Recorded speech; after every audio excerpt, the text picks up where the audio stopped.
Hi everyone, I'm Nanette with Warm and Cozy Quilt Shop and welcome to my studio. Today we're going to be just trying to move forward on a pattern which is French roses.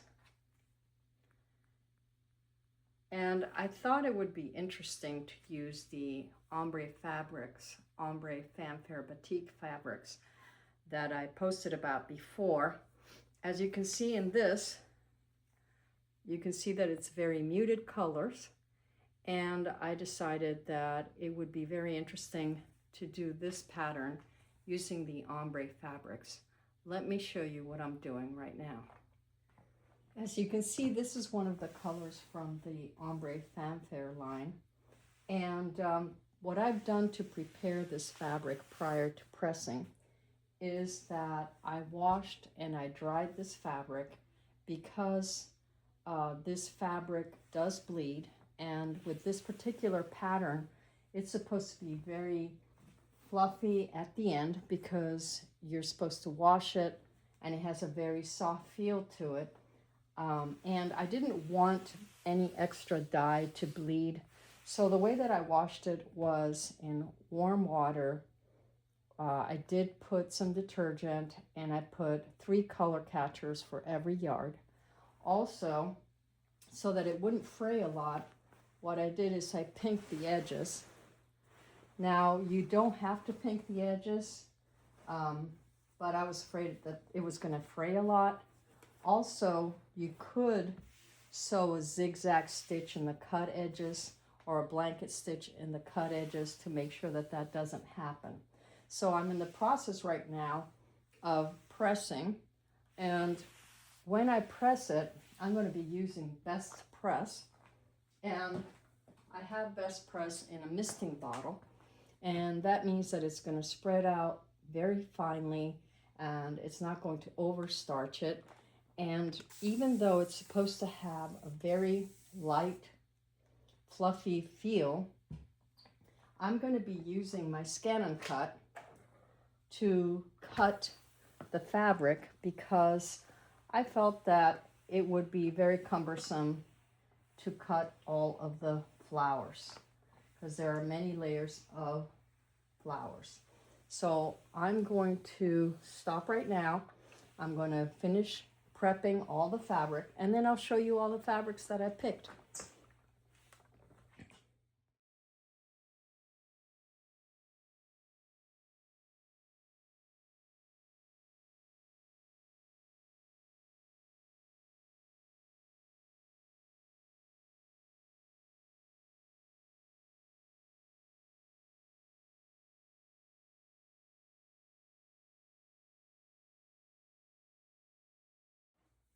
Okay, so you can see the colors that I've picked.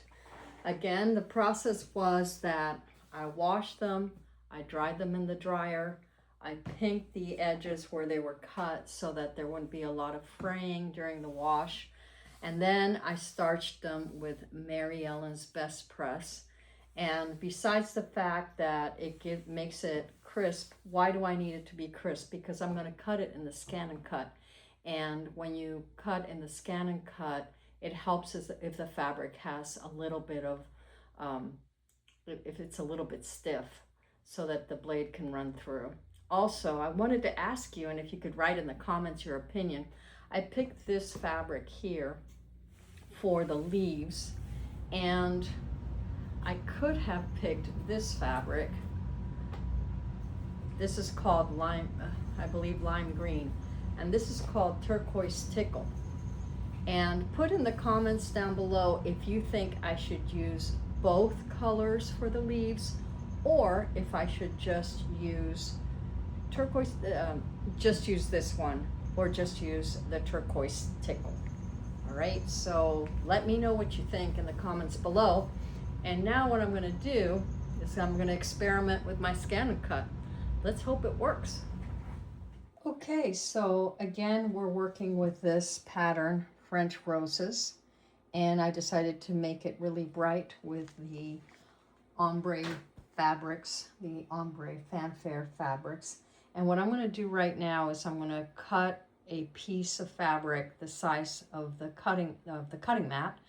And also what I did yesterday is that I took the templates that come with a pattern, I traced them, and then I put them in my ScanNCut.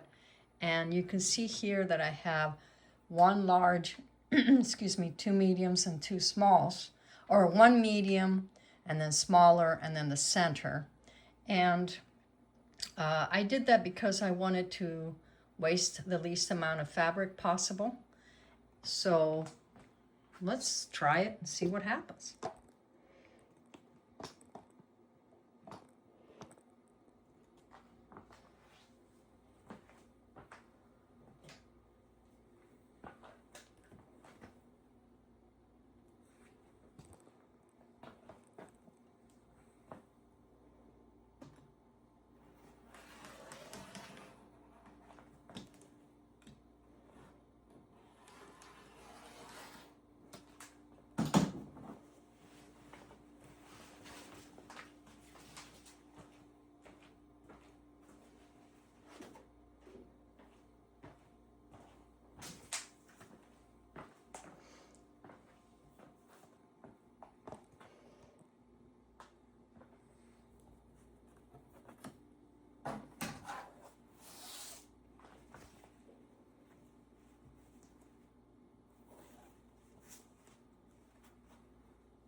So the big thing with the ScanNCut is you don't want to put your fabric on this black part, except for the bottom. It doesn't care about the bottom, but definitely cares about the top.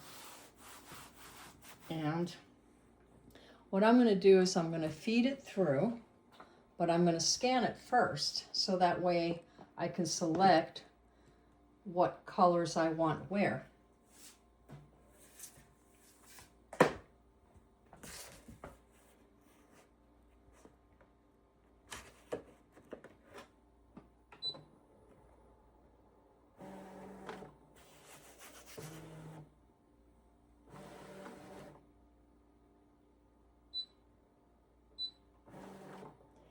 So normally I use the ScanNCut for applique, and I usually back it with Heat and Bond Light, and I don't use the fabric mat. But this is not something where I would like to have the Heat and Bond, because then it would not, it wouldn't make any difference. Okay, so if we look here, you can see that I can almost tell where the colors are. So if you go here where the wrench is and you tap on the other color, then you can really see where the colors are going to be. And I like it the way it is.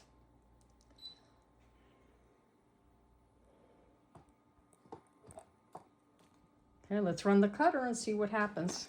I hope you can see. We're going to say, please select and cut and start.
Okay, so we press OK. Well, let's see how this experiment worked out. Whoops, there goes my blade. Okay.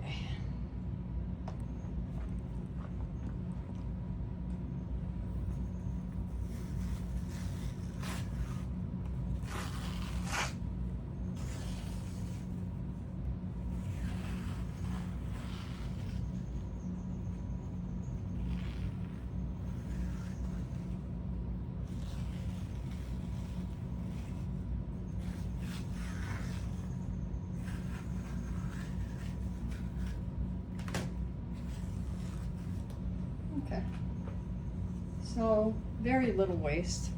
Now let's see if we can get these off the mat.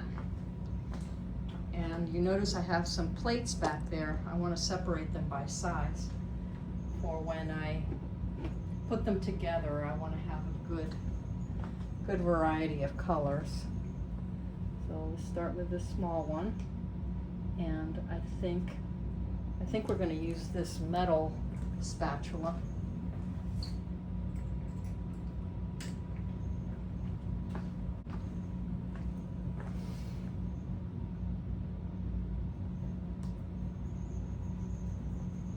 Now normally you're very worried that it's going to distort, or you know, it's not going to keep its size, or it's going to fray a little, but we're not that concerned about it because of what it is. You know, it's not precision. This pattern is not going to require precision stitching, and I think that's why I like the pattern too, why I picked it out.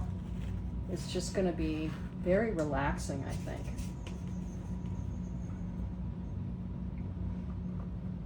It does fray a little bit, I noticed that, but that's the whole point. It's all going to fray anyway, because after you get done with the piecing, you put it in the washer to get it to fray.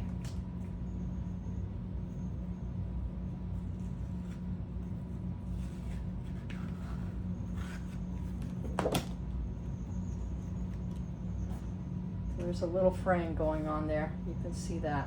That's okay. I'm not too worried about it. Now, Courtney Dowdat of, I think it's Sewing Machines Plus, I want to say. No, All Brands, with All Brands. She uses Material Magic, and I've never used that for anything. But that might be something to consider if you're doing it, if you have Material Magic, because you're going to wash the quilt anyway, so the Material Magic is going to come off in the wash, but I don't have that.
Okay, I'm going to go ahead and keep cutting, and I'll see you back here.